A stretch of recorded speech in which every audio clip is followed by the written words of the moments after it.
Elle est pourrie mon anecdote, mais j'en ai pas vraiment en fait. Bonjour, je m'appelle Baptiste et je suis Product Owner. Je m'appelle Rafi Panoyan, je suis développeur Android chez Creactive. La Backlog Review, c'est le moment où toute l'équipe de réalisation se retrouve. Donc c'est les développeurs, éventuellement les créas, le PO, le Scrum Master, parfois quelques autres parties prenantes. On se retrouve pour évaluer les user stories qui sont dans le backlog. Pour les estimer si elles ne sont pas estimées, pour les réestimer si jamais il y a des choses qui ont changé dans les spécifications, etc. Et pour s'assurer que tout est débloqué pour que le sprint d'après puisse être rempli. Donc c'est un petit peu une phase où on va préparer le travail du sprint prochain et préparer le travail de tous les autres sprints même.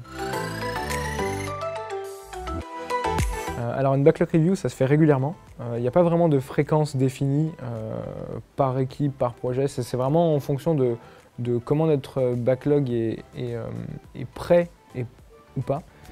Mais on essaie de le faire au moins une fois par sprint ou une fois tous les deux sprints au minimum, pour vraiment avoir une vision tout le temps mise à jour de ce qui reste à faire. Tout le temps bien estimé, tout le temps à jour au niveau des spécifications, d'avoir des sprints tout le temps prêts. Si par exemple on a déjà, je sais pas, 3-4 sprints de préparés, de tout fait, on n'est pas forcément obligé d'en faire une par sprint, mais si on sait qu'à chaque fois on a du mal à remplir notre sprint qui va arriver, là il faut en faire plus régulièrement.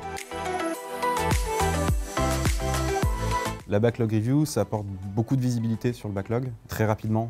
Si on part d'un projet de zéro, le fait de pouvoir estimer tout un backlog, ça nous donne un tas d'infos inestimables, quoi. Quand est-ce qu'on peut sortir, quand est-ce qu'on peut commencer le projet, ça nous donne plein d'infos qui sont vraiment tangibles.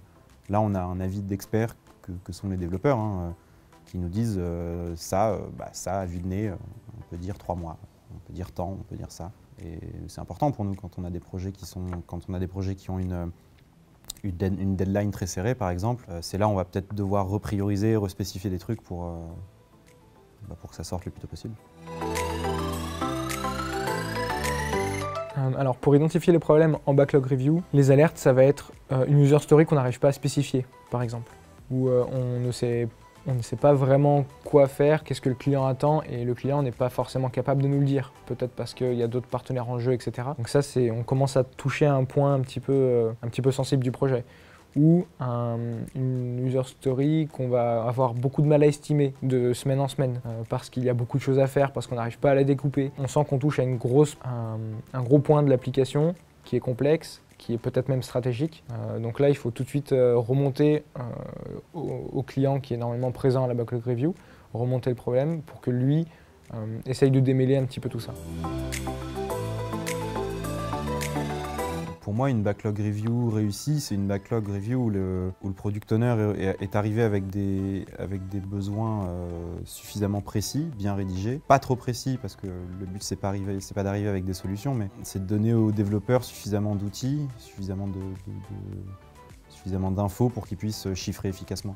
Un problème qu'on rencontre assez souvent en backlog review, c'est ce moment où le product owner est sûr et certain d'avoir bien estimé son truc, d'avoir bien rédigé ses US, et finalement on se rend compte qu'en fait non, il manque plein de détails, et du coup on perd du temps pendant la backlog review à rédiger des trucs, à respécifier, et on se retrouve avec des réunions qui durent 1 heure, alors que normalement en une demi-heure c'est censé être plié.